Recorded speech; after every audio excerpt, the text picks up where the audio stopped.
সালামু আলাইকুম। প্রিয় দর্শক, আশা করি আপনারা ভালো আছেন। পৃথিবীর নারী নক্ষত্র চতুর্থ পর্বে আপনাদের সবাইকে স্বাগতম। এ পর্বে থাকবে বিশ্বের বিভিন্ন ক্ষমতাধর সংস্থা নিয়ে আলোচনা।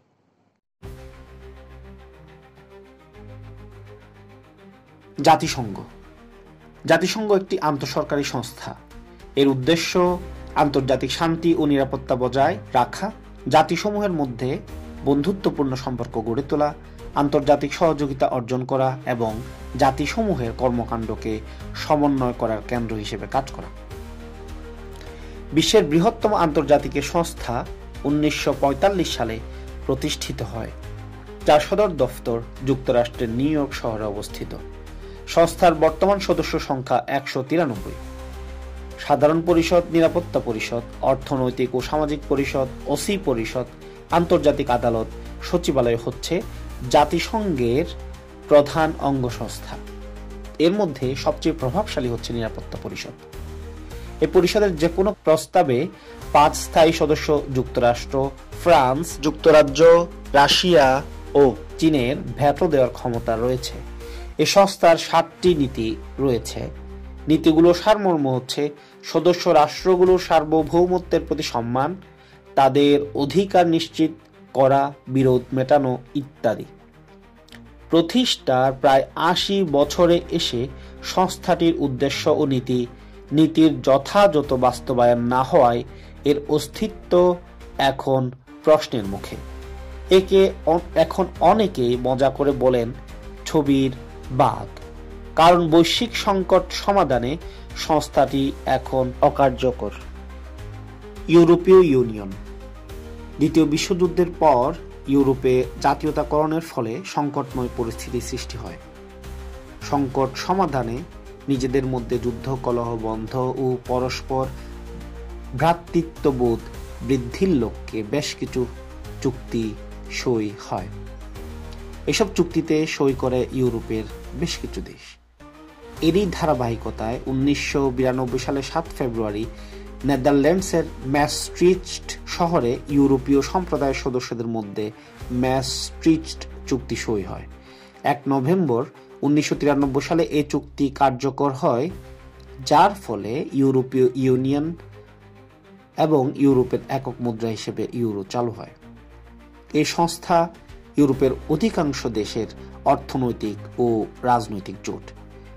2020 সালের 31 জানুয়ারি ইউরোপীয় ইউনিয়ন থেকে আনুষ্ঠানিকভাবে বেরিয়ে যায় যুক্তরাজ্য।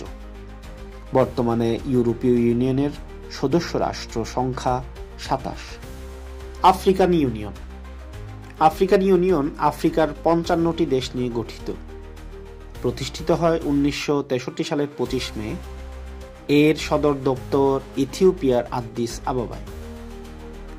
আফ্রিকান ইউনিয়নের উদ্দেশ্যগুলোর মধ্যে অন্যতম কয়েকটি হল আফ্রিকার দেশগুলোর মধ্যে বৃহত্তর ঐক্য সংহতি অর্জন, সদস্য রাষ্ট্রগুলোর সার্বভৌমত্ব, আঞ্চলিক অখণ্ডতা এবং স্বাধীনতা রক্ষা, মহাদেশে শান্তি, নিরাপত্তা এবং স্থিতিশীলতা বজায় রাখা, সুশাসন প্রতিষ্ঠা ইত্যাদি। NATO, north Atlantic treaty organization বা ন্যাটো 1949 সালের 4 এপ্রিল প্রতিষ্ঠিত একটি সামরিক সহযোগিতার জোট। জোটভুক্ত দেশগুলোর পারস্পরিক সামরিক সহযোগিতা প্রদানে এই সংস্থা অঙ্গীকারাবদ্ধ। আটলান্টিক মহাসাগরের পাড়ে অবস্থিত যুক্তরাষ্ট্র ও কানাডা এবং ইউরোপের অধিকাংশ দেশ এই জোটের সদস্য। ন্যাটোর বর্তমান সদর দপ্তর বেলজিয়ামের ব্রাসেলসে। জোটের বর্তমান সদস্য সংখ্যা 32। ন্যাটোর সম্মিলিত সামরিক বাহিনীর খরচ পৃথিবীর সব দেশের সামরিক খরচের প্রায় 70%। ন্যাটো প্রতিষ্ঠিত হয়েছিল স্নায়ুযুদ্ধের সময় সোভিয়েত ইউনিয়নের হুমকির জবাব দেওয়ার জন্য। সোভিয়েত ইউনিয়নের বিলুপ্তির পরও এই জোট টিকে আছে। বর্তমানে এই জোট বলকান, মধ্যপ্রাচ্য সহ বিশ্বের বিভিন্ন জায়গায় সামরিক অভিযানে জড়িত। ওপেক হচ্ছে পেট্রোলিয়াম রপ্তানিকারক দেশগুলোর একটি আন্তঃসরকারি সংস্থা। এর সদস্য মোট 12টি দেশ। 14 সেপ্টেম্বর 1960 সালে বাগদাদে প্রথম 5 সদস্য নিয়ে সংস্থাটি প্রতিষ্ঠিত হয়। অস্ট্রিয়ার ভিয়েনায় এর সদর দপ্তর। ওপেকের গঠন প্রাকৃতিক সম্পদের উপর জাতীয় সার্বভৌমত্ব প্রতিষ্ঠা করেছে। এছাড়া সংস্থাটির সিদ্ধান্ত বিশ্বব্যাপী তেল বাজার এবং আন্তর্জাতিক সম্পর্কের ক্ষেত্রে গুরুত্বপূর্ণ ভূমিকা পালন করতে সক্ষম হয়েছে। 1970-এর দশকে তেল উৎপাদনে বিধিনিষেধের ফলে তেলের দাম বেড়ে যায়। পাশাপাশি ওপেকের উপার্জন ও সম্পদে নাটকীয় বৃদ্ধি ঘটে। 1980-র দশকে ওপেক তার সদস্য দেশগুলির জন্য উৎপাদন লক্ষ্যমাত্রা নির্ধারণ শুরু করে। সাধারণত লক্ষ্যমাত্রা কমে গেলে তেলের দাম বেড়ে যায়। বর্তমানে সর্বোচ্চ প্রতিদিন গড়ে 22 মিলিয়ন ব্যারেল তেল উত্তোলন করে যুক্তরাষ্ট্র। G seven Japan, Canada, France, Germany, Italy, যুক্তরাজ্য ও যুক্তরাষ্ট্র নিয়ে গঠিত একটি সংঘ। এই দেশগুলো আন্তর্জাতিক মুদ্রা তহবিল স্বীকৃত উন্নত অর্থনীতির দেশ। ইউরোপীয় ইউনিয়নও জি7-এর অংশীদার। 2014 সালে ক্রিমিয়া দখল করে নেওয়ার পর রাশিয়াকে জি8 থেকে বাদ দেওয়া হয়। এরপর থেকে এই জোটটি জি7 নামে পরিচিত। 1973-এর তেল সংকটকে কেন্দ্র করে তৎকালীন মার্কিন অর্থমন্ত্রী জর্জ পি শুল্টজের নেতৃত্বে যুক্তরাষ্ট্র, ইংল্যান্ড, ফ্রান্স ও পশ্চিম জার্মানির অর্থমন্ত্রীদের নিয়ে হোয়াইট হাউসের লাইব্রেরি রুমে একটি বৈঠক হয়। সেই লাইব্রেরি গ্রুপকেই আজকের জি7-এর প্রারম্ভ বলে মনে করা হয়। ব্রিক্স ব্রাজিল, রাশিয়া, ভারত, চীন ও দক্ষিণ আফ্রিকা সমন্বয়ে গঠিত আঞ্চলিক অর্থনীতির একটি জোট।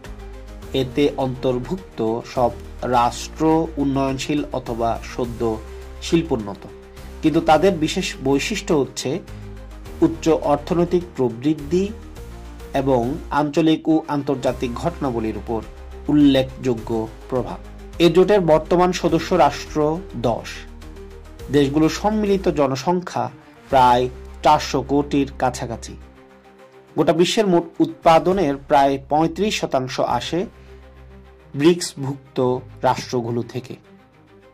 ওআইসি ইসলামী সহযোগিতা সংস্থা বা ওআইসি একটি আন্তর্জাতিক ইসলামিক সংস্থা। 1969 সালে গঠিত সংস্থাটিতে 57 সদস্য রয়েছে। এর মধ্যে 49টি মুসলিম প্রধান দেশ। সংস্থাটির মতে তারা মুসলিম বিশ্বের সম্মিলিত কণ্ঠস্বর হিসেবে আন্তর্জাতিক শান্তি ও সম্প্রীতি প্রচারের চেতনা নিয়ে মুসলিম বিশ্বের স্বার্থ ধারণ ও সুরক্ষায় কাজ করে থাকে। তবে মুসলিম দেশে সংকট সমাধান বা যুদ্ধ বন্ধে সংস্থাটির দৃশ্যমান কোনো ভূমিকা দেখা যায় না। প্রিয় দর্শক, আজ এতটুকুই। সবাইকে ধন্যবাদ জানিয়ে বিদায় নিচ্ছি। ভালো থাকুন, সুস্থ থাকুন। আল্লাহ হাফেজ।